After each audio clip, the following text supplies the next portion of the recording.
cursado todos sus estudios de grado y posgrado en esta casa, en esta universidad, desde el profesorado y licenciatura hasta su doctorado, como bien nos ha contado. En esta cátedra hizo toda su carrera docente, comenzó como auxiliar, JTP, adjunta y finalmente titular con concurso, cargo desde el que se jubiló, bueno, en octubre del 2019. Ha dirigido equipos de investigación subsidiados por CSIC, ONC y aún sigue participando activamente en ellos.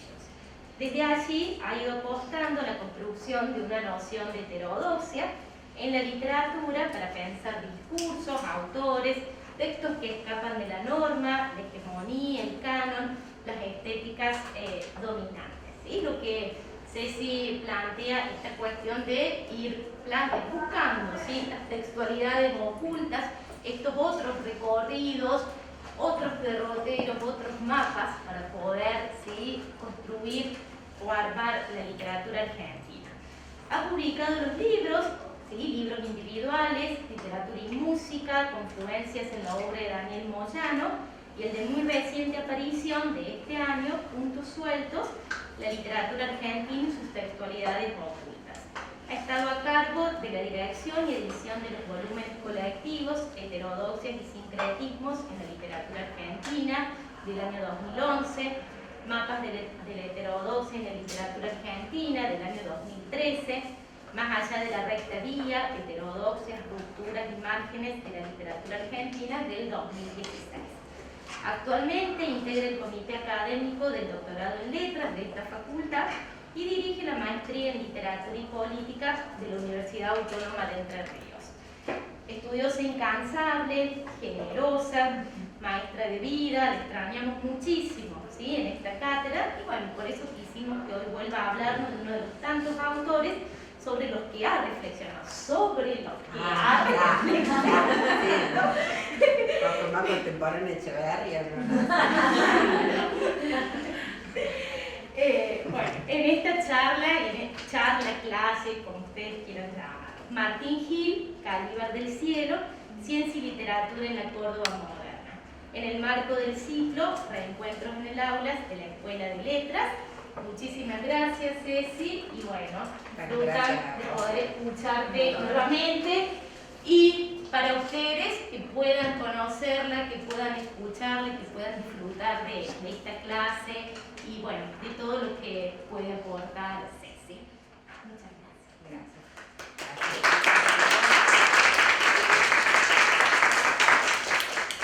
Básicamente es una clase, yo me pregunté cómo íbamos con el programa y todo eso, o sea que espero que interactuemos como en una clase de verdad, ¿sí?, a pesar de que me conozcan poco. Bueno, este nombre tan poético que me han elegido, pues yo para los nombres soy pésima, o sea, me lo eligieron las chicas. Bueno, como empezamos con Don Calíbar, entonces, bueno, tomé el texto del Facundo, que seguramente ustedes saben así, deben haber leído como 5 veces, cuando habla de los tipos de gauchos, ¿no es cierto? Uno de ellos es Calíbar, el rastreador. El más conspicuo de todos, el más extraordinario es el rastreador. Todos los gauchos del interior son rastreadores, voy a saltear. Esto que parece increíble es con todo la ciencia vulgar. O sea, he extraído algunas frases, estoy cortando también porque hemos perdido un poquito de tiempo. Destaca, o sea, describe Sarmiento qué consiste el saber, este saber de este gaucho. Dice que es una ciencia popular. Dice, ¿qué misterio es este del rastreador? ¿Qué poder microscópico se desenvuelve en el órgano de la vista de estos hombres? ¿Cuán sublime criatura es la que Dios hizo a su imagen y semejanza? Vamos a ver qué tiene que ver don Martín Gil con Calíbar. Vamos a ver. Bueno, sigamos. Empezamos a hablar de la modernidad de la provincia de Córdoba. ¿Qué es lo que pasa acá? Mire, pensemos. Beatriz Sarlo escribió en una frustrada intento de historia de la literatura argentina que dirigía Viñas por la década del 80, un libro que se llamaba La modernidad, la modernidad periférica, se me fue, que ella hablaba de Buenos Aires en la década del 20. Imagínense, si Buenos Aires en el 20 era periférico, nosotros éramos el extremo del mundo. y más conociendo, como vamos a ver, y como conocemos los que seamos cordobeses, lo que es la mentalidad acá. Estas son algunas pocas fotos que conseguí, gracias a don Google, de Córdoba entre fines del siglo XIX y principios del XX. Pasemos tranvía a caballo en barrio San Vicente, los que conocen, que es uno de los barrios más antiguos de Córdoba. El Cabildo, está bastante parecido, ¿no? Se reconoce, ¿sí? Pero sí, no era peatonal como ahora. Y no sé si hay otra.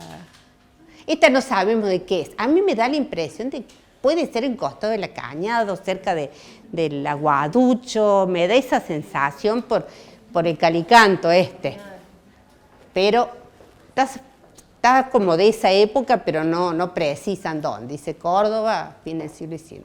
Bueno, entonces lo que yo quería decirles esto, o sea, cómo Córdoba, con toda lo antigua que era,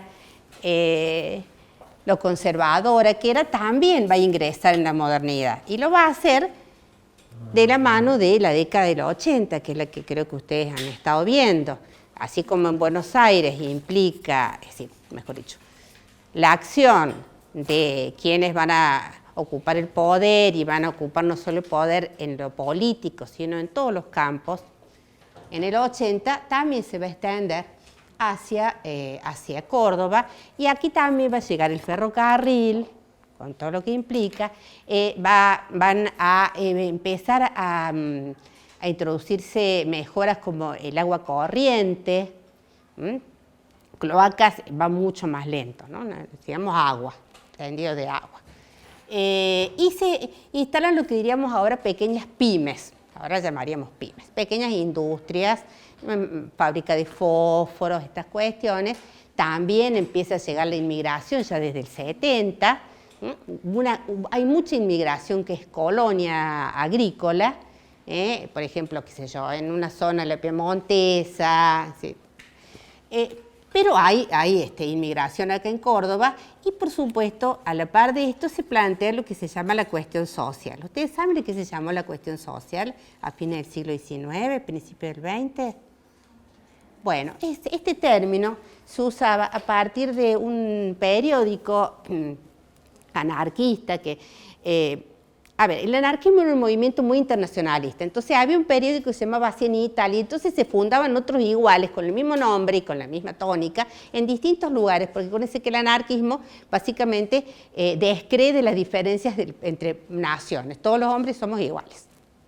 Por eso cuando infeliz, que ni lo voy a nombrar, toma el nombre de libertario, el libertario eran los anarquistas. No los voy a nombrar por no darle prensa, ¿vieron? Porque como esto ahora va a ser difundido. Bueno, entonces, ¿qué sucede?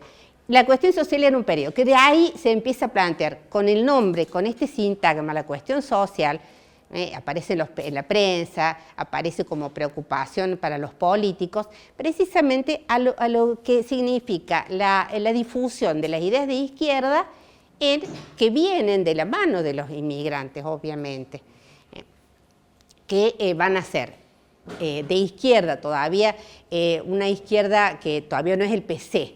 Pensemos que es un marxismo que recién está difundiéndose, y por otro lado la línea anarquista. Son dos líneas muy diferentes de la izquierda del siglo XIX.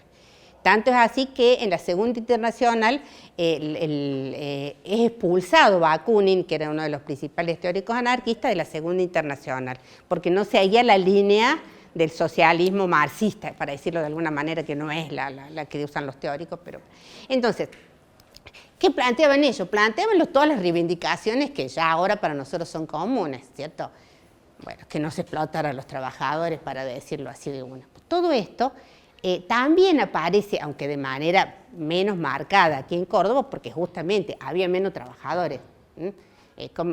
En Buenos Aires teníamos gremios fuertes, todos los gremios que tenían que ver con el puerto, por ejemplo, que eran varios. Todo lo que tiene que ver con el transporte de mercancías al puerto y transporte desde el puerto hasta Europa. Todo eso era un montón de gente que hacían huelga, y las huelgas se hacían sentir. Acá no era tanto, pero sin embargo había. Y uno de los, ustedes sabían, bueno, seguramente se lo van a lo van a ver el cuatrimestre que viene con Pablo. Lugones en un primer momento socialista. Verán mi higiene. Bueno, este socialista es uno de los que defienden estos principios, son los rojos. Ahora, esta ciudad va a ir cambiando también la edificación. Ustedes ven lo que es Nueva Córdoba, lo que es el parque, todo eso es todo producto de esto. Pero para hacer eso, ¿qué hacía? Se tiraban cosas abajo, como siempre. Y por otro lado, hay otra cuestión importante, Córdoba era chiquitita. ¿Qué hace? Se pasa la barranca, se cruza el río, y ahí es cuando empieza a crecer Córdoba. Pero Córdoba antes era lo que cabía entre lo que es el ferrocarril, la cañada, que no estaba, y bueno, y a los costados Güemes, que Güemes ya era suburbio, para el otro lado no sé bien, pero era una cosa muy chiquita. Ya ahí empieza a pasar esos límites de la época de la colonia, digamos. En 1904, Viale Masse, que era un catalán que trabajó, vivió y se murió acá, que es el del dique, el del primer dique, él con Casafuix. Escribe a pedido de Roca, porque preocupaba la cuestión social, porque a los que tenían la plata y tenían el poder decía esto nos hace ruido, a ver qué pasa, que hay desierto acá. Entonces le piden a Viale Masse que haga todo un estudio de campo seria, y él después publica el informe sobre la situación de la clase obrera en la Argentina, que es fascinante, del año 1904, y va contando lo que cuenta de Córdoba. Ahora una ciudad hermosa, característica, concentrada, surcada por calles de pisos imposibles, insuperablemente sucias. Una sociedad culta, amable y distinguida, con traje moderno, pero con ribetes de la nobleza del siglo XVI que la fundó, con el sentimiento superior del arte bello, salones elegantes. Todo esto en casa de fondos vergonzosos de suciedad, sobre un subsuelo de muladar podrido, en que se alojan todos los microbios posibles que devoran a los niños como los ogros de las fábulas. Pura apariencia, está diciendo Viale Masse, ¿no es cierto? No sé si el otro sigue lo de Viale Masse. Sí, gracias, sí, lo necesita. A ver, sí, bueno. Esperen que me traslade. Ahí está. Bueno, todo adelanto imposibilitado aquí por esto. Apatías y roñoserías inconcebibles. ¿Cómo después nos lo van a acusar de hacer macanas con el dique? Ustedes saben que él terminó preso porque lo acusaron de que robaban en la construcción del dique, que el dique se iba a romper y que iba a inundar Córdoba. Y vieron el paredón viejo del dique, los que son de acá, cuando hay sequía se ve todavía. O sea, ¿cómo sería de mal hecho que todavía sirve? O sea, está en pie, digamos. Bueno, tengo unos años preso hasta que... Bueno, roñoserías inconcebibles, que no cosechan por no gastar en semillas. Te decía en mi casa, no come huevo para no tirar la cáscara. Es igual, eso es lo que está diciendo Viale Masse. Bueno, y dice que tiene escuela, de todo, pero... bueno, y lo critica porque dice, miren, dice, la falsa idea de que todo debe hacerlo el gobierno mata la iniciativa privada. Entonces, habla de vivos y resaltantes contrastes. ¿A qué va esto? Esto va a lo que después va a decir Martín Gil, ¿no es cierto? Bueno, a la otra. Entonces, bueno, vamos a sacarlo porque si no nos llevamos más. Bien, ¿qué pasa con la ciencia en Córdoba? Ya ustedes saben, si han visto algo en la presidencia de Sarmiento, Sarmiento es quien se encarga de darle mucho impulso a la ciencia en todo el país. Pero en Córdoba hay una serie de acciones importantes que son, ¿alguien sabe cuáles son? ¿Alguna? Hay una que es grande y se ve siempre. El observatorio, muy bien. El observatorio, la Academia de Ciencias y el comienzo de una facultad que primero era de física y matemática y después de ciencias exactas. Entonces, claro, está ahí el observatorio, pero yo estoy viva, ¿no? Para la pregunta que hago. Bien, entonces, todo esto empezó en el 60 y se fue desarrollando, o sea, empezaron las leyes, una vez que se hace la ley, después se viene y se construye el observatorio y se traen todos científicos extranjeros. Gould para el observatorio y Burmeister para la parte de Academia de Ciencias. Eso es muy importante porque si bien eran científicos muy relevantes realmente para la época, no eran como pichis así de cuarta, no, eran tipos importantes, que no sé cuánto les habrán pagado para venir acá, yo todavía no sé, pienso y no sé. Pero que estuvieron muchos años acá. Pero ¿qué pasa? Esa gente, no formamos gente de acá, porque como que los de acá éramos todos demasiado brutos para aprender. Esa es la crítica que se les hacía. Como que formaban grupos cerrados que traían gente de afuera para trabajar con ellos, pero que no formaban, digamos, diríamos ahora, recursos humanos. Porque ellos eran los que tenían la ciencia, entonces eran los de afuera, y entonces todos teníamos que admirar, y mucha gente admiraba eso, que eran, claro, los extranjeros los que traían el conocimiento. En general, yo lo llamé campo intelectual de una manera muy amplia para referirme a ciertos, dentro del campo intelectual, cierto pensamiento más o menos dominante, ¿no? Por un lado, lo que ya conocemos porque sigue, la universidad y la Iglesia Católica. La universidad, pero en ese momento universidad y Iglesia Católica iban pegaditas, estamos hablando de antes de la reforma del 18. Ahora la universidad en muchas cosas sigue siendo conservadora, pero ya no es católica, en mi opinión. Pero bueno, entonces, a pesar de esto, se introducen las nuevas ideas. Todas estas nuevas ideas, sí, que vienen pechando obviamente van a ir apareciendo. Y en general, los escritores, los que llevan a cabo esto son, como eran todos los tipos de los 80, como no todos los tipos, eran políticos. ¿Qué más hacían? Políticos, periodistas, muy bien, alumnita Boero. ¿Qué más? ¿Qué más? ¿Eran? Abogados y médicos, ¿no es cierto? Acuérdense que estamos en la época en que deja de ser tan importante ser abogado como ser médico, porque el médico era científico, por antonomasia, médico ingeniero, en menor medida, pero eran los más valorados en esta mentalidad moderna, digamos.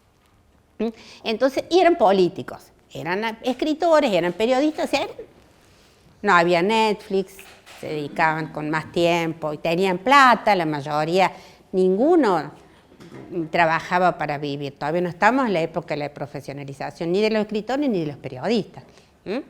Entonces, las disputas se van a manifestar en la prensa y había diarios que eran conservadores, como por ejemplo Los Principios, que es un diario que duró hasta entrado el siglo XX, pues yo me acuerdo. O sea, yo habré tenido 20, 30 años, o sea, supongamos como hasta los 70 de haber durado Los Principios, no sé bien. Que era un diario católico, netamente católico. Y otros diarios que sí ya no están más, como La Patria, que eran diarios, digamos, más independientes, más liberales, como queramos llamar. Es decir, había dos pensamientos, un pensamiento conservador, que estaba bastante pegado a la Iglesia Católica, pero no siempre, porque había conservadores que no eran tampoco católicos ortodoxos, y un pensamiento renovador. ¿Qué pasaba con esto en el campo de la literatura? En el campo de la literatura tenemos que, de alguna manera, los más conservadores se aferraban a una estética que ya estaba siendo trascendida. ¿Cuál sería la estética que ustedes vienen viendo del siglo XIX? El romanticismo, ¿no es cierto? En general es un romanticismo un poquito retocado con alguna cosa realista, pero en general es un romanticismo y un realismo, pero digamos el realismo más clásico, no ya las vertientes naturalistas, no ya todo lo que tiene que ver con el decadentismo europeo, con el parnasianismo, el simbolismo y con el modernismo americano. Entonces, todo esto eran como, todo esto se agrupaba en general como arte nuevo y que de alguna manera era un arte que era criticable. Y había polémicas en la prensa. Ustedes saben que durante todo el siglo XIX, así como Alberdi y Sarmiento polemizaron, con un montón de, bueno, Sarmiento y Bello en Chile, bueno, una serie de polémicas. Bueno, era el debate de ideas se hacía en polémica, donde uno hablaba en un diario o en un periódico según la época, y entonces el otro contestaba en el diario o periódico donde él escribía, y se iba, a veces duraban meses, a veces se cortaban antes, ¿no es cierto? Entonces, dale. Bueno, esto es lo que acabo de decir. esto es que todo esto que estoy diciendo del campo intelectual es un artículo de la profe Olga Santiago, que es otra de las jubiladas que seguramente va a dar alguna clase por ahí. Dale. Bueno, y ahora vamos al cientificismo. ¿Qué es lo que pasa en el siglo, a mediados del siglo XIX? ¿Y qué es lo que va a imponerse con el grupo llamado Generación de los 80? Lo que Oscar Terán llama la cultura científica. ¿Esto qué significa cuando decimos la cultura científica? Significa que hasta ese momento, o un poquito antes, ¿cuál era la fuente de verdad? ¿Cuál era el garante de la verdad de una afirmación o de un principio? La Iglesia. Toda la verdad estaba en la palabra de Dios, en la Biblia y en sus intérpretes y exégetas que estaban en la Iglesia, ¿no es cierto? Ahora, ¿dónde va a residir la verdad? La verdad ya no va a estar más allí, va a estar en lo que la ciencia va descubriendo. Entonces, el garante de verdad se corre. Y entonces, por eso, gran parte de los debates que se van a producir con todo un trasfondo, pero que se va a manifestar de manera breve y sintética con la oposición ciencia y religión.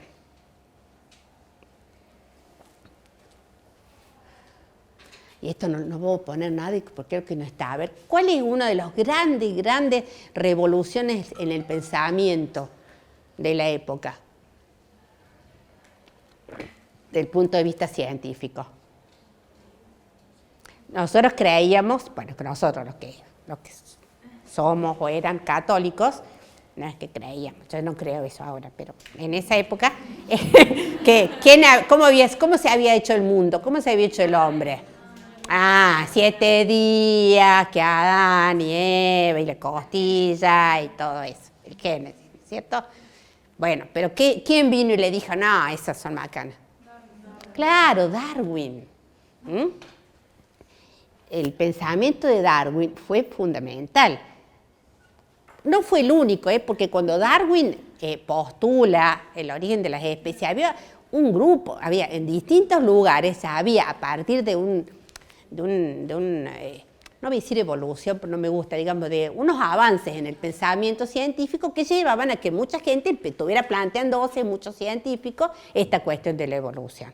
Parece que, bueno, Darwin los cerró, los primeros, lo que fuera. Entonces, tenemos lo que significó Darwin y después lo que significó Spencer. Spencer es menos conocido por nosotros y nosotras, pero fue fundamental en el pensamiento de la época, porque Spencer, ¿qué hizo? Trasladó, para hacerlo así como muy a lo bestia, ¿no? Trasladó lo que era el principio, los principios de la evolución, todo lo que planteaba Darwin, de la lucha por la vida, etcétera, etcétera, todo eso lo llevó al plano de la sociología. Es decir, todo en la sociedad vista como si fuera un organismo biológico, ¿sí? Con un crecimiento, un desarrollo, una muerte, una cabeza, todo llevar, piénsenlo analógicamente, todo esto llevó a toda una serie de libros que se llamaron Principios de Sociología, los primeros principios, ya les voy a hablar un poquito de eso, pero ¿por qué? Porque la filosofía, la ideología que va a impregnar a todo este proceso de cambio es el positivismo. El positivismo que sigue a Darwin, sigue a Darwin, pero porque se lo sigue porque hay un pensador importante que no le nombre, que es Comte, se escribe Comte, así.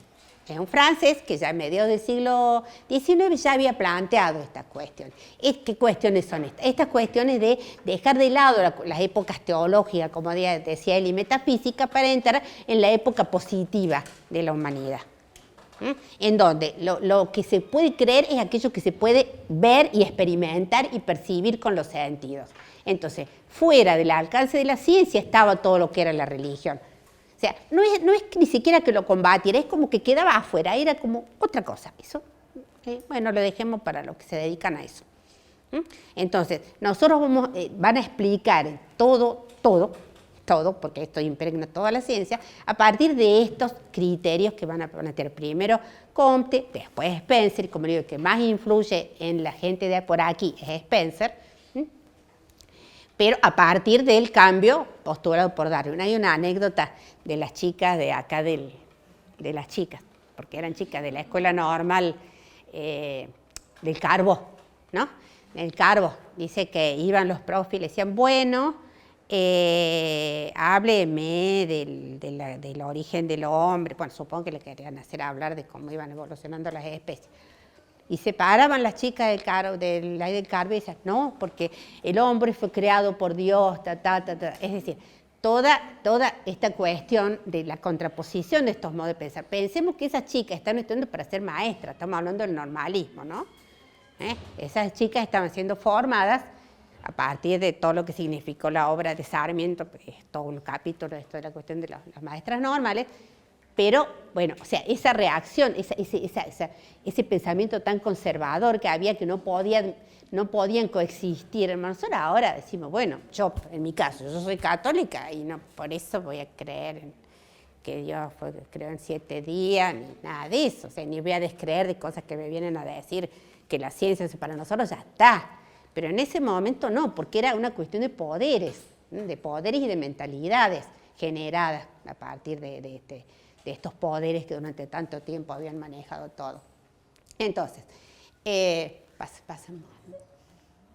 Cientificismo, bueno, acá está. Bueno, Darwin, Spencer, la frenología y otras teorías. Si la explico, eso no me demora mucho. Entonces, bueno, pasamos de lo más que ya les dije. Y la cuestión de la ciencia. Entonces, la ciencia como lo más. Para los que se consideran modernos en la época, toda la verdad venía de la ciencia. Entonces, la ciencia era lo prestigioso. Por eso les digo que dejaban de estudiar abogacía para estudiar medicina o ingeniería, porque eran carreras donde había fundamentos más científicos. También pensemos que la abogacía aquí en Córdoba era, qué sé yo, debe ser la mitad teología o más, no sé cómo serían los. Pero esto formaba parte de un modo de pensar que se estaba imponiendo. Yo en Europa no conozco tanto, pero todo en América Latina sí. Este proceso es más o menos similar en Argentina y el resto de América Latina. Dale, bien. Esto es lo de Comte.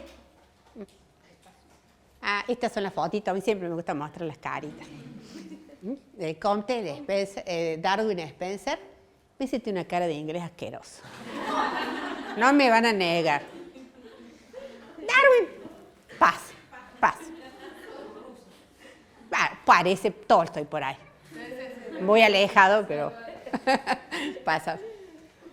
El positivismo en Argentina. ¿Qué pasa en el positivismo? En un momento fue justamente el pensamiento de la clase dominante. Es decir, a ver, tenemos tipos como Wilde, que es escritor, que fue ministro de Roca varias veces, y Wilde era médico.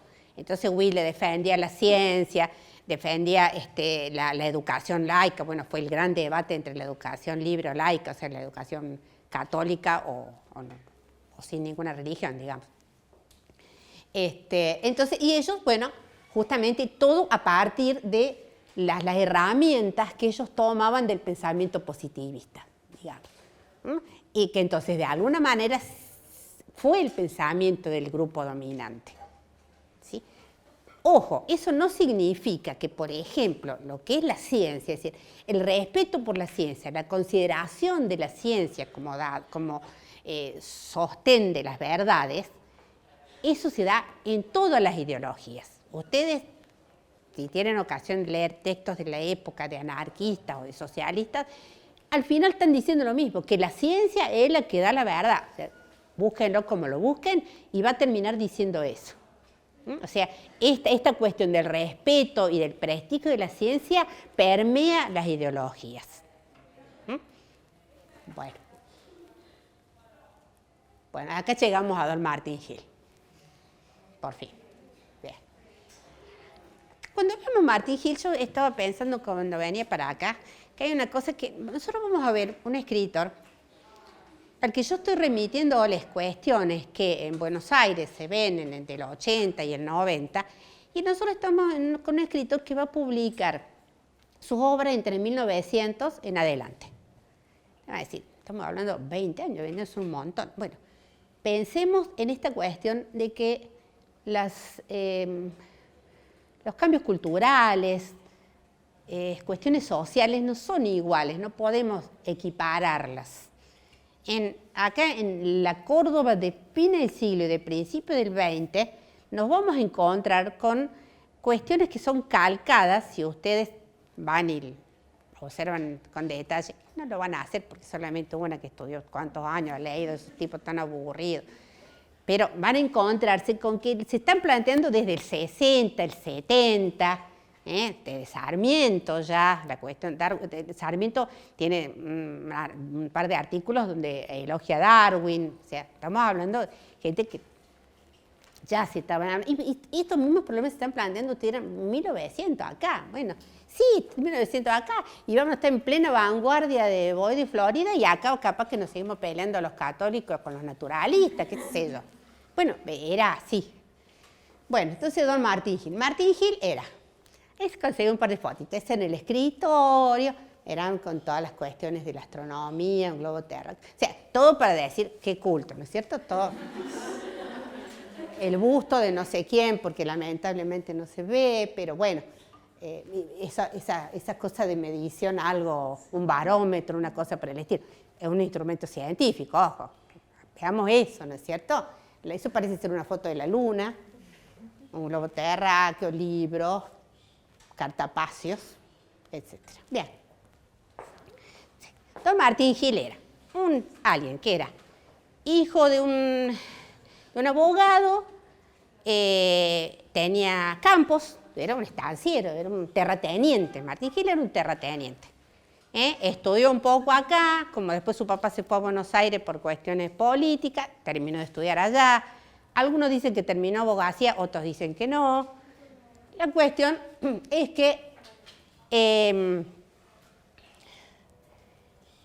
él fue un aficionado, realmente un aficionado, pero con muchísimos estudios, a las ciencias, especialmente a la astronomía y la meteorología, de la cual fue uno de los fundadores realmente.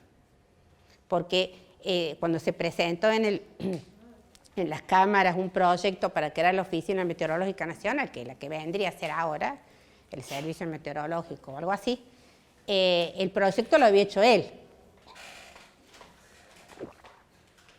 Y él es uno de sus primeros directores, y él escribe en La Nación, más o menos desde los años en que empieza a publicar los libros, que en general son recopilaciones de sus artículos en La Nación. O sea, él vivía, todavía cuando escribía al comienzo, vivía acá.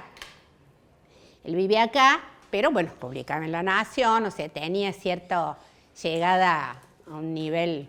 Ustedes saben que lo que pasa en Buenos Aires, como que pasa en toda la República, bueno, tenía un alcance nacional, digo. Entonces, él publicaba estos artículos. Él acá, como era un aficionado, es decir, no tenía ningún título científico, inclusive, según parece, no tendría ningún título de ninguna clase, ni de universitario. Entonces él estaba como por fuera, era un outsider del sistema, de este sistema tan cuadradito que vimos al comienzo, ¿no es cierto? El observatorio, la academia, la facultad, ¿sí? Entonces, al mismo tiempo, él era un tipo con ideas avanzadas, tampoco estaba completamente con los grupos más cerrados, más clericales, etc. Porque en general, estos grupos progresistas, no son progresistas, renovadores, porque progresistas no son, renovadores dentro del pensamiento y de la acción en Córdoba, en realidad eran anticlericales, no es que fueran completamente ateos, o sea, no se cuestionaban mucho si Dios existe o no, eso es lo que le molestaba era la Iglesia Católica con todo el poder que tenía y cómo manejaba el pensamiento de las personas. Entonces, lo que caracteriza a todo ello es el anticlericalismo. Entonces, cuando él tiene una serie de disputas que ya vamos a ver, es primero con un tipo ultra, recontra, súper católico. Tengo más aumentativos y cosas así. Bien. Entonces, él les decía, miren, los primeros 3 libros, Prosa rural, Modos de ver y Agua mansa, es donde más escribe ficción. ¿Sí? Donde aparece la ciencia, vamos a ver, pero donde aparece la ficción. Todos los demás, bueno, la última una antología después de su muerte, pero hasta el 36, son todos textos de divulgación científica. O sea, él es uno de los pioneros de la divulgación científica y un tipo, pionero en el sentido no es que fuera el primero ni nada, sino que era un tipo muy reconocido. Un tipo que la gente iba y le quería leer sus columnas, sus artículos en La Nación. ¿Por qué? Porque él, no le digo que fuera como Franchella de Granizo, pero tenía como que le pegaba en muchas cosas, aparentemente, como que hacía un estudio y el tipo sabía. Entonces tenía su público. Todos estos otros libros yo nunca pude leer uno completo, porque son aburridísimos. Los 3 primeros sí, se los puede leer. Todos los demás, muchas gracias. A otro tema. Bien. Así que, bueno, pasamos. Bueno, que el tipo era cientificista al mango era. Miren lo que es este primer libro, que más o menos está datado en 1900, porque no tenemos la fecha exacta. Miren, Prosa rural, hay un texto, son como pequeños textos, como algunos medio costumbristas, otros quizás como tirando al criollismo. Después cuando vean más siglo XX van a ver que es toda otra tendencia, digamos, del realismo. Bueno, otros más tirando al criollismo. Bueno, este se llama Doma Criollas. Uno lo ve y dice, criollo, tenemos que de que sea onda criollista, dice uno. Bueno, entonces está hablando del modo como, esto ya miren, de eso habló, me parece que seguro Mansilla, no me acuerdo si en Sarmiento dice algo, pero Mansilla.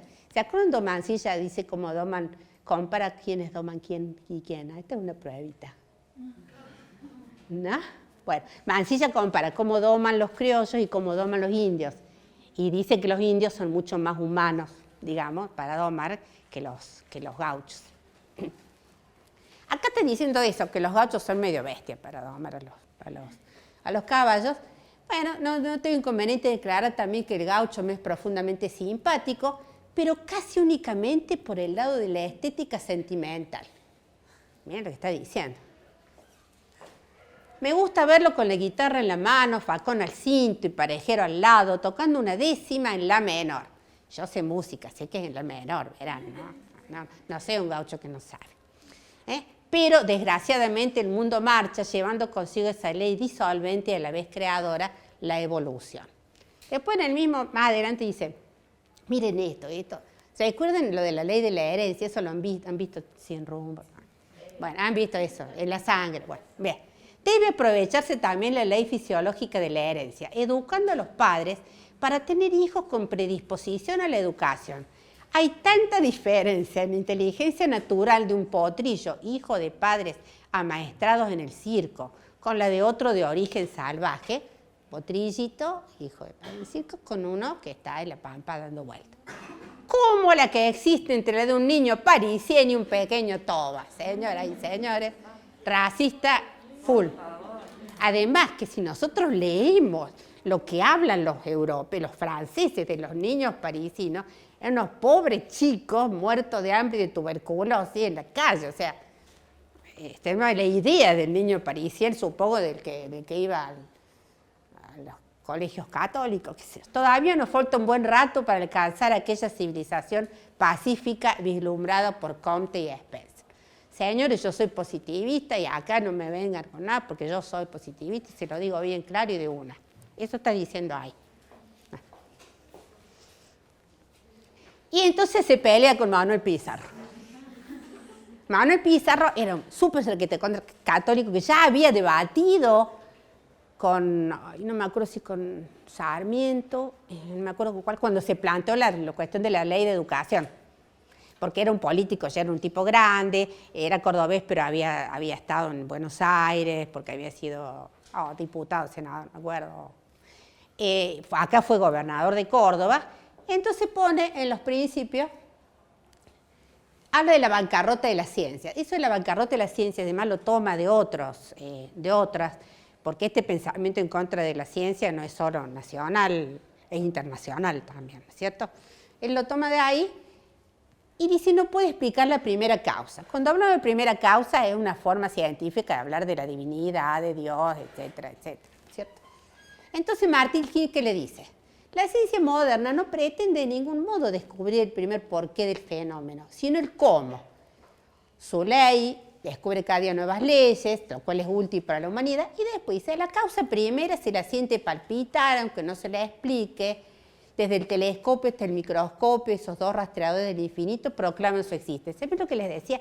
No tiene una negación a lo divino. Por ahí, yo también otra cosa pensaba, no tengo ninguna prueba ni nada, pero en esa época había toda una onda, toda una tendencia, una corriente de aproximarse al pensamiento esotérico, la teosofía. No sabemos si habrá ondeado parecerla. Lugones sí, por ejemplo. Pero de don Martin Hill no tengo nada escrito para decirlo. Y después se pelea, muchos años después, esto es en 1903, cuando Pizarro es viejo y él es joven. Y después en 1923, dale, pásame a la otra, por favor. Tiene una polémica con Carlos Astrada, que es un filósofo de acá de Córdoba, que ya tiene otro pensamiento muy diferente. Él en un momento se acerca a la izquierda, en otro momento al peronismo. O sea, tiempo muy discutido también, pero un personaje muy relevante dentro de la historia intelectual de acá de la provincia y del país, ¿no? Tiene un libro, El mito gaucho, por ejemplo, que se lo sabemos dar como bibliografía en algunas épocas.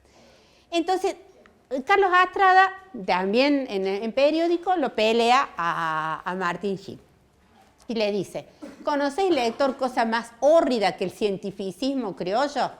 Cita Unamuno, al cientificismo conduce la poca ciencia y a veces también la mucha ciencia. El cientificismo criollo se diferencia del cientificismo europeo, siempre para menos, en que el primero es en todos los casos un producto de la poca y falsa ciencia. Eso le dice a Hill. Si nuestro cientificismo tiene esta desventaja respecto al europeo, en cambio le gana a en alardes y procacidad. Puede va al canto el artículo del señor Hill. Entonces le contesta a don Hill, que encima con ese apellido. Bueno, no, sigue, perdón, al entero, me había olvidado de esto. Entonces, acá sigue diciendo que carecen de sensibilidad filosófica, son bravucones, se cree una mentalidad súper evolucionada por el hecho de rendir culto, bueno, porque está con la última onda, pero en él es una superstición. O sea, ¿qué le está diciendo? El culto a la ciencia llevado al extremo también se convierte en una superstición, como lo que él critica de los ultracatólicos, ortodoxos, etc. Entonces, ahí sí le contesta don Hill, con todo un discurso que ahí nota que uno es joven y que el otro es viejo. Casi como se notó al revés en el de Pizarro y él, ahora se da la inversa. Así como ontogénicamente en nuestros primeros años obedecemos los impulsos egoístas. Desde entonces todo el mundo del pensamiento quedó dividido en dos grandes ejércitos en eterna lucha, ciencia y religión. En el primero militan los que saben que la vida es una anécdota definitiva y que solo la sabiduría nos la puede tornar agradable. O sea, los que sabemos, los que sabemos aproximarnos a la sabiduría, estamos del lado de la ciencia, y todos los otros están del lado de la religión. Bueno, cita una serie de personalidades que para él son dignas de imitar. Todos ellos, todo el positivismo, o sea, todo el positivismo está del lado bueno, digamos, del lado de la ciencia. Y en el segundo, los que creen que la vida es un tránsito, que embotellada en el cuerpo como un pimiento precioso tenemos un alma que irá a otra parte. Bueno, lo del pimiento, después sigue hablando del pimiento, el hijo de su madre. Eso estuvo bueno, ¿no? Que se llama a veces filosofía espiritualista, clericalismo, teosofismo, pero que en general siempre va en contra del progreso. Porque algo que me olvidé de nombrarles, que va unido ciencia con progreso. O sea, progreso es lo más. Todos quieren progresar, todos querían progresar. Desde los más de derecha, diríamos ahora, hasta los de la más izquierda ultra, que serían los no los anarcosindicalistas, no los otros, los anarquistas, los individualistas, que los individualistas no aceptaban nada, porque los sindicalistas decían que sí se podían hacer gremios, los individualistas, nada, nada. Spencer era un positivista así, full. Si le entendieron mal, yo me expliqué para el... ¿Sí? Spencer era los que en el anarquismo tenés Kropotkin y Bakunin, que eran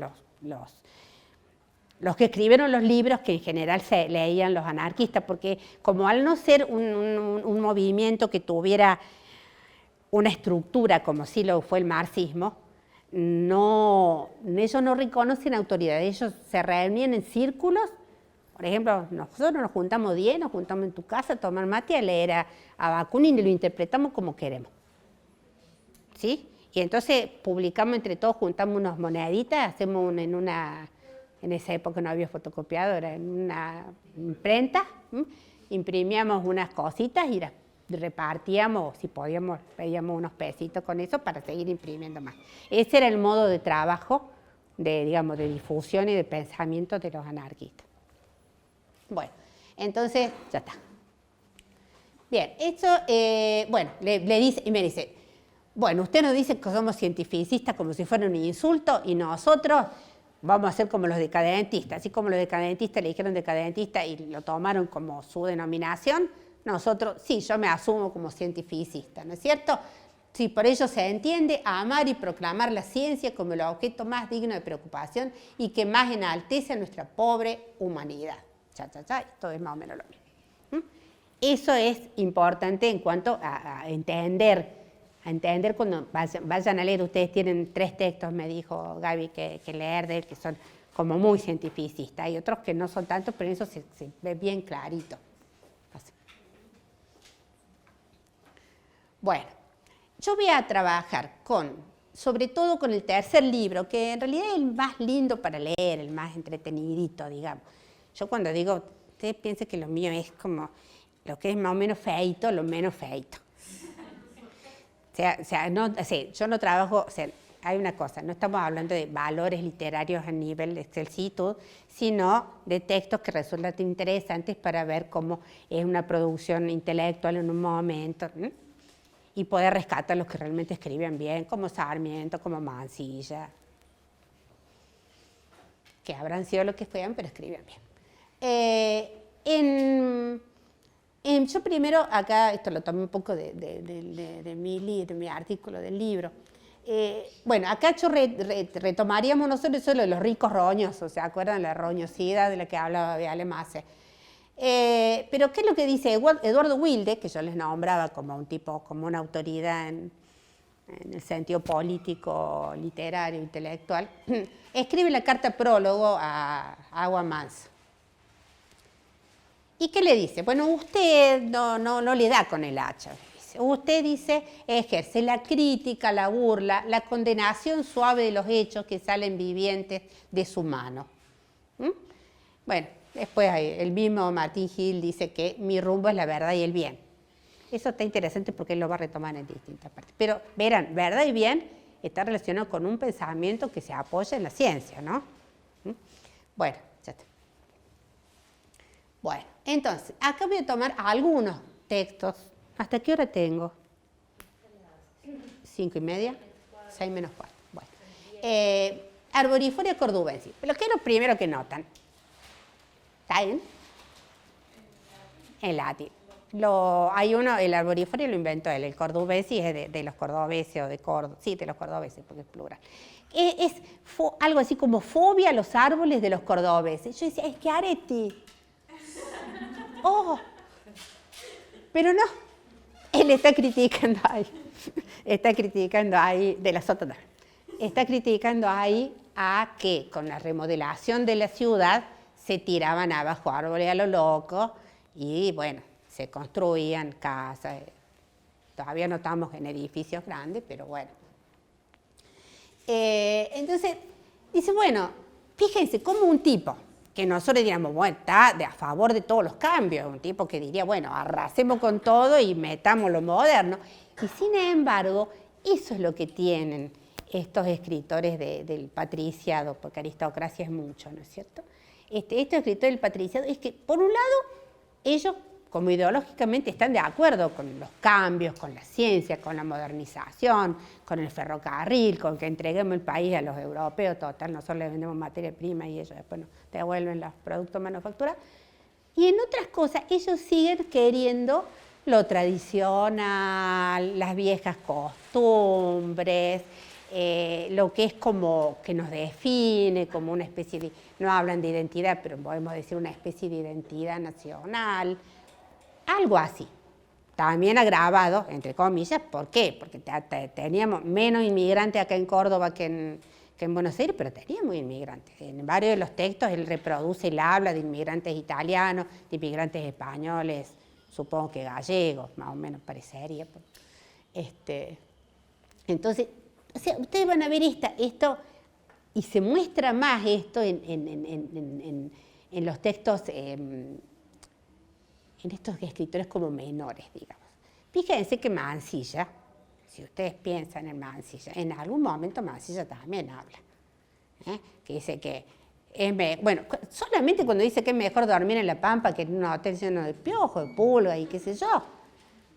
O sea, es decir, lo nuestro, lo nacional, aunque sea primitivo, aunque sea dormir en el suelo, es mejor que una construcción moderna, digamos, un hotel, que es una roña, bueno, más allá de eso, pero digamos, más o menos, como vamos a tener esa oscilación.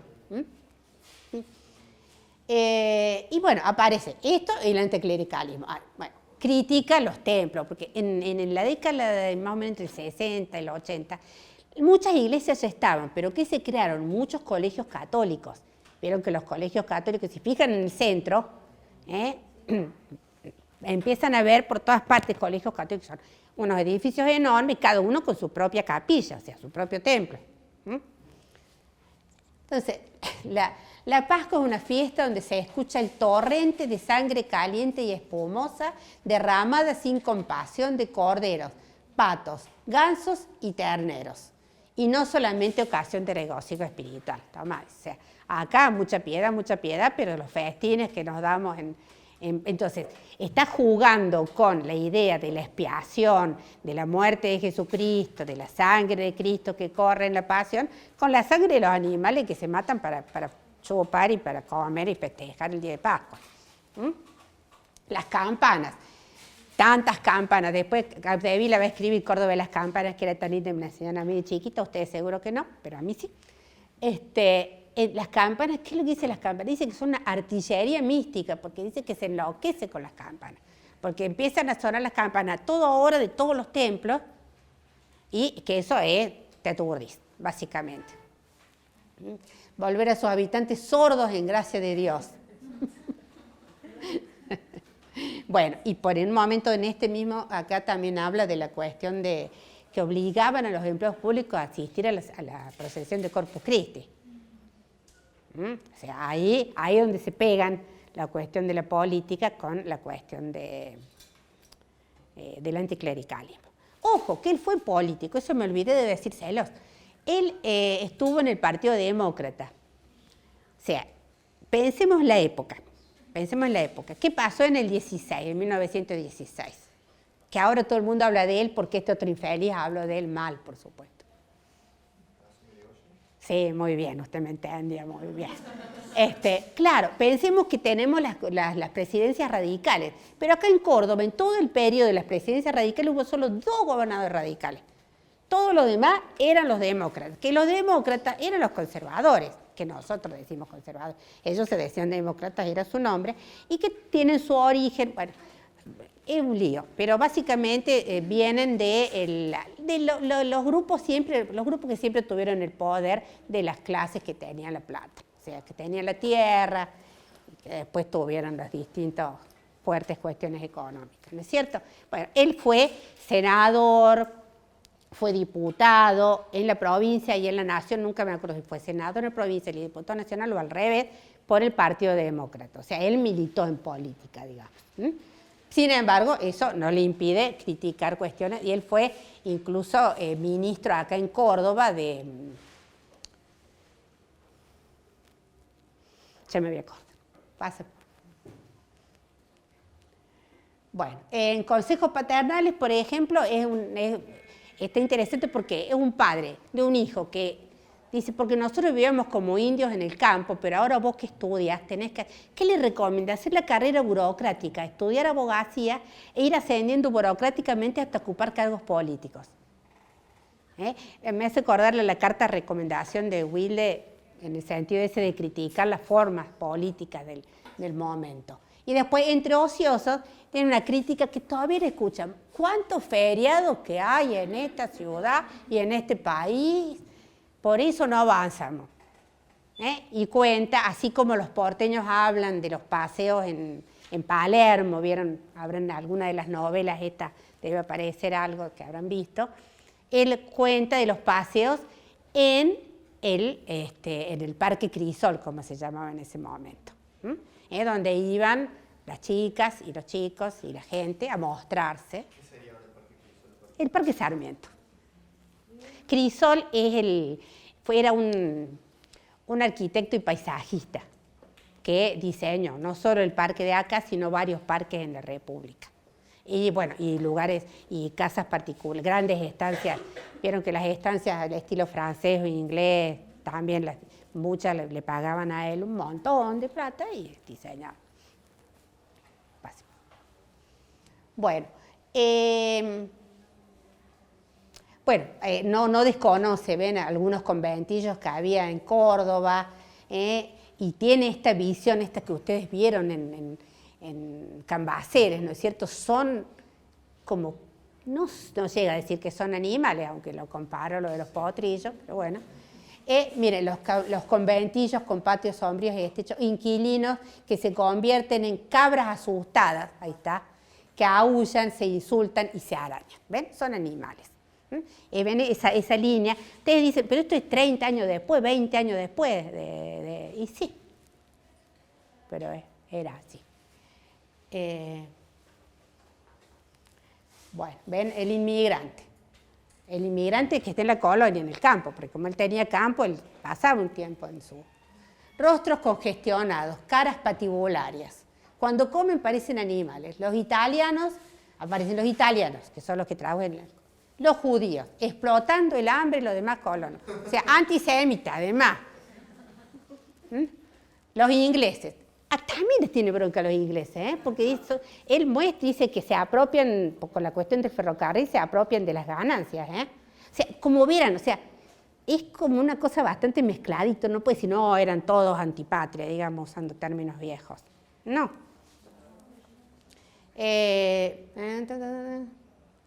Bueno, la cuestión xenófoba que les decía, y la de Gran Bretaña, de nuevo, miren, Bretaña, hombre, el país de la justicia y de la libertad por dentro. Está espectacular. Cárcano, eso, él fue ministro de Cárcano, me salió. Pase. Bueno, lo de la ciencia. Bien. Hay una oposición entre la antigua ciencia y la nueva ciencia. La antigua ciencia es la ciencia que estaba subordinada a la iglesia, digamos, de alguna manera, a las creencias anteriores. La nueva ciencia es la ciencia moderna, la que parte justamente de los métodos de experimentación, ¿cierto? Se experimenta, se comprueba, se establecen, y de allí se obtienen reglas, ¿cierto? Que rigen los fenómenos. Bueno, algo así, leyes. Bien, dale. Bueno, una cosita antes, porque estaba la fotita esa que no... Lo ven con un telescopio, porque el tipo se compró su propio telescopio. Y se hizo su cupulita en el centro, porque vivía, por supuesto, en el centro. Los ricos, ¿dónde vivían? En el centro, en esa época. En el centro, entonces, esa foto no la encontré más, pero yo he visto en algún lugar una foto donde mostraban la parte típica del observatorio, sí, esa redonda cupulita, ¿vieron? Sí, ovaladita, más chiquita que el observatorio grande, pero tenía su propio telescopio y él allí hacía sus estudios. porque el que tiene plata se compra su telescopio. Bueno, pasa. Bueno, no lo he tratado de averiguar, chicos, pero si me dan un tiempo, yo si averiguo se lo mando a decir con las chicas. ¿Mm? Pero no lo encontré ahora. Lo que pasa es que yo a Gil lo he estudiado en distintas épocas de mi vida y hay cosas que se me han perdido. Básicamente es así. Entonces, no, pero nunca supe bien la dirección, la verdad. Entonces, en modo de ver, lo dedica a la juventud estudiosa de Córdoba y espíritus en quiebra. ¿Por qué estos espíritus en quiebra? Porque seguimos con los, digamos, los conservadores diciendo que la ciencia moderna estaba en quiebra. ¿Por qué? Porque no lograba. Hay toda una argumentación, que si ustedes lo leen van a ver, es que básicamente que la ciencia, vieron cómo esto, nosotros ya sabemos que la ciencia va por ensayo y errores, y prueba una cosa, si eso no resulta, después encuentra otra que supera eso, y no, eso no va más, ahora va esto. Eso lo usan para refutar y decir que, justamente para criticar y decir que la ciencia moderna no sirve, porque ¿cómo es eso? El que primero hizo una cosa, después pasó mañana, descubre otra y dice que la anterior no servía. Bueno, entonces el tipo lo que les va contestando es eso, bueno, y sí, es así como se avanza, le está diciendo, ¿no? Y bueno, y explica que no busca los porqués, no busca por qué existe quién creó el Sol, digamos. Básicamente lo que está diciendo es eso, quién creó el Sol. No, a mí me interesa cómo se mueve el Sol, cómo se mueven los planetas, cómo incide eso, supongamos, en las cosechas, cosas por el estilo. O sea, no me interesa eso, no le interesa eso a la ciencia moderna, ni a mí, que soy el representante de la ciencia moderna acá, digamos. Digámoslo todo. La bancarrota de la ciencia, que es otro texto que ustedes tienen, también. Dice, la ciencia no importa, no se puede decir que haya ciencia atea, ni crecente, ni materialista. La ciencia moderna investiga fríamente. Bueno, acá postula esto que sabemos ya ahora sí que es una trampita, decir que la ciencia es objetiva. Pero bueno, él lo usa para discutir y decir, bueno, no, yo soy científico, no me pongo a discutir si Dios existe o no, o si la Iglesia Católica dice la verdad o dicen la verdad los judíos. No, yo acá la ciencia está para otra cosa. Es un texto muy interesante, es fácil de leer y cortito, pero no me quiero detener mucho. Bueno, y el más divertido de todo es Asamblea Microscópica. Ese sí, léanlo, porque ¿con qué tiene que ver Asamblea Microscópica? Eso sí, con el higienismo. ¿Qué era el higienismo? El higienismo era la aplicación de... A ver, dijimos que con Spencer se estudia la sociedad. Se estudia la sociedad, se la estudia como un cuerpo. Ese cuerpo está atacado por una serie de males. Esos males no son solo las enfermedades que nos atacan individualmente, no hablemos del COVID, hablemos de otra cosa, enfermedades que nos pueden atacar individualmente, sino también hay males que atacan a la sociedad y que la sociedad como tal tiene que aprender a combatir y a prevenir. Entonces, el higienismo es eso, es crear una serie de instituciones que a su vez se generan acciones para justamente promover la salud, conservar la salud y que no nos ataquen las enfermedades. Acciones a nivel social. ¿Y esto qué implicó? Y esto es muy interesante porque después cuando lean Foucault, si están leyendo Foucault, es cuando se crean y se multiplican, digamos, porque no es que no existieran antes, los manicomios, los hospitales. Justamente porque son las distintas instituciones que van a servir para que podamos en la sociedad separar lo bueno de lo malo, la paja del trigo, el enfermo, el loco, la prostituta, el degenerado, como decían ellos, a los homosexuales, de la gente sana, entre comillas, ¿cierto? Pero, bueno, ese era el pensamiento, pero que genera una serie de obras públicas que son positivas, porque los hospitales que se crearon son buenos, es decir, es buena la intención y él en un momento, Gil dice, acá en Córdoba hay un solo hospital, que debe ser el San Roque, que era un hospital de una orden religiosa, que por supuesto no me voy a acordar cuál, pero bueno, eran de las órdenes religiosas nomás, no había hospitales públicos en el sentido de estatales. Bien, entonces, En la asamblea microscópica, uno como tiene la mentalidad de los dibujitos animados, se imagina los microbitos dibujados. En asamblea, o sea, es una asamblea con el orden como si fuera una asamblea legislativa, digamos, o una asamblea cuando nos constituimos en asamblea para debiera largo, ya sea para hacer una huelga, lo que fuere, bueno, es una asamblea donde hay un presidente que dirige la asamblea y que da la palabra. Entonces, los microbitos piden la palabra, que los microbitos son del cólera, del tifo, del sarampión, son unas cosas espantosas, y están en Buenos Aires los microbitos deliberando qué van a hacer, porque cada vez están más acorralados con las distintas medidas que se toman en Buenos Aires. Entonces viene un vacilo, no me acuerdo qué cosa, y dice, no, mira, a mí me han llegado, yo he estado, dice, ¿cierto? Yo he estado, en contacto gracias a uno de estos diputados que ha venido a Buenos Aires a votar, de Córdoba, y ahí es como como el paraíso, dice, ahí dice, y el porcentaje de muertes, hay un porcentaje de 50 cada no sé cuántos miles, se quedan todos encantadísimos todos los microbios. ¿Y qué deciden finalmente? Me hace acordar la canción de Mariana Woz del gato y los ratones, no sé si ustedes la conocen. Cuando todos los ratones dicen, ay, gato, y se van. Bueno, esa. Bueno, se deciden todos finalmente la conclusión de la asamblea. Bueno, el que quiera, ya mismo, mañana mismo, se va a Córdoba.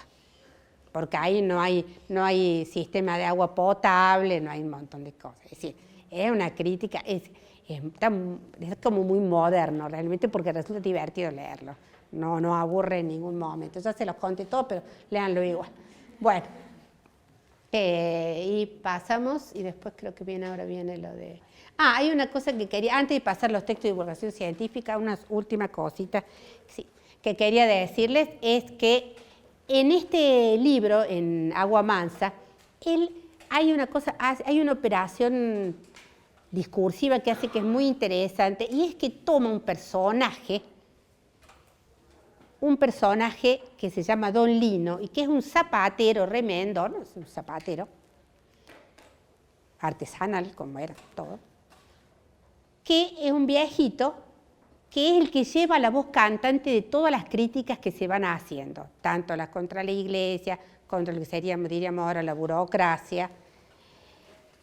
O sea, fíjense que es interesante porque un tipo que representa la alta cultura, como él, y lo vive diciendo, va a tomar como portavoz del sentido común y del conocimiento, y en definitiva de la sabiduría, a un tipo que es un zapatero sin ninguna educación formal, y que solamente de su experiencia de estar en Córdoba y de vivir y de convivir y de tratar con toda su clientela, hace las mismas críticas que hace él desde esa visión de la alta cultura. O sea, de alguna manera hay una especie de legitimación por lo popular que sorprende, porque bastante antipopular se lo ve a don Martín Gil. Y sin embargo, tiene esa vuelta que, por eso les digo que para mí es el mejor de los libros de ficción. Y bueno, sobre la divulgación científica hay cuestiones muy interesantes. Una es la que le planteaba yo, esto es la cuestión de la dependencia de la ciencia argentina. Fíjense que cuando se intentó, o no sé si se logró en ese momento o en qué momento se hizo, no lo verifiqué, que el observatorio pasara a depender de la universidad, hubo mucho debate público. ¿Por qué? Porque la gente decía, ¿cómo que va a depender de la universidad? Si al final eso es como una entidad que está plantada acá, pero es completamente extranjera. Eso es lo que decían en los periódicos, las polémicas, las críticas ante esta iniciativa. Y fíjense que es cierto, porque hubo un descubrimiento que se hizo aquí en el observatorio en esos años, y que los cordobeses se enteraron de ese descubrimiento porque lo leyeron en una publicación extranjera. O sea, fue de acá al extranjero y del extranjero volvió acá, o lo habrán reproducido acá de una publicación extranjera. Entonces, para mostrar ese divorcio entre la institución y aquellos que vivimos acá, la gente que se formaría, que le interesaría la ciencia acá también. Entonces había ese divorcio y esa separación que tenía que ver con cuestiones políticas, con cuestiones de disputas personales también. Y miren lo que dice Martín Gil, y ya les comento en qué ocasión. Se me ladra sencillamente porque soy argentino, porque no dispongo de un apellido difícil que me haga pasar por extranjero y porque no tengo título o rótulo universitario. O me río del inconveniente del apellido y del rótulo. De ser argentino me enorgullezco discretamente. No me exagera. A él, cuando se produce el movimiento de la Reforma, vieron, los estudiantes volaron la plana de docentes y postularon una serie de docentes nuevos.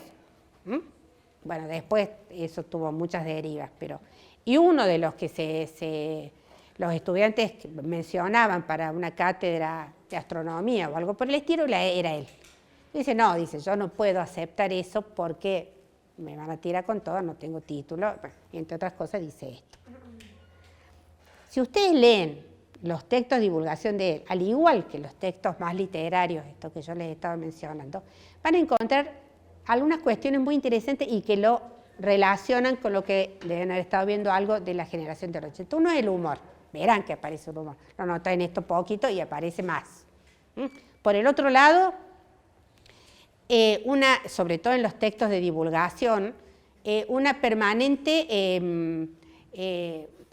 llamado al lector. Ustedes recordarán lectores, como habíamos dicho, habrán visto, dijimos la otra vez, me preguntan. ¿Eso a quién les hace acordar?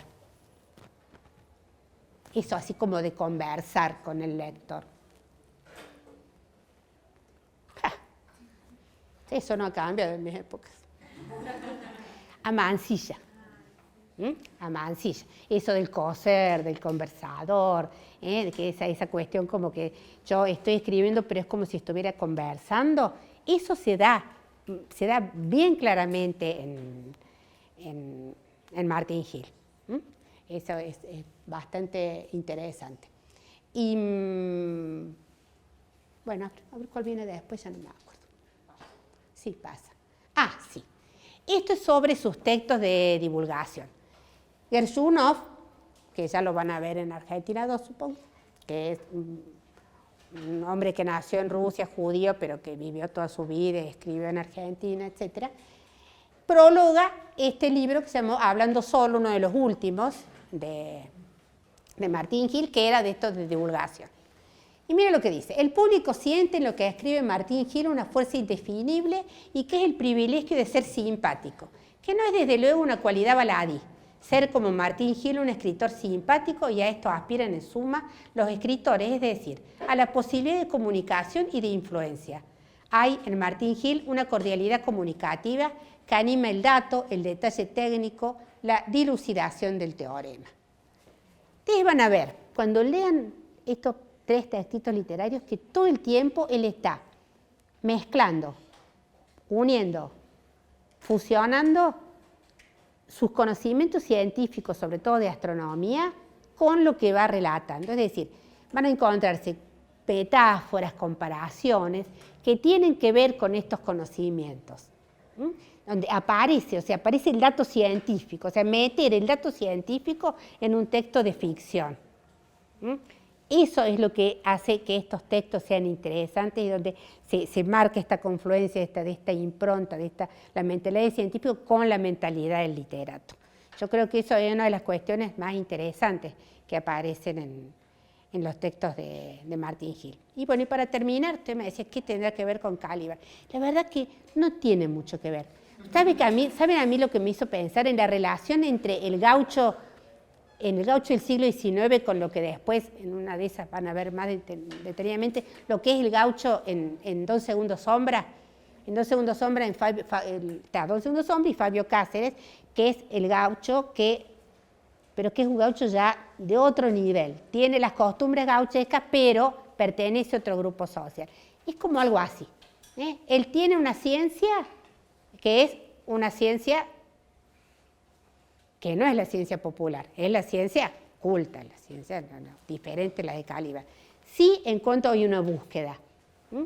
podríamos homologarlo así, la tierra, el cielo, etcétera, la búsqueda, etcétera. Pero yo creo que en este sentido hay una búsqueda de una ciencia que no es popular, pero sí que es nacional, porque eso es muy importante en él. Y eso me parece que es lo rescatable, lo que, en el sentido ideológico mío, diríamos. Pero bueno, creo que, no sé si tienen alguna duda, con esto ya yo terminaría. ¿No? Bueno, un placer, gracias por haberme escuchado con atención. Gracias.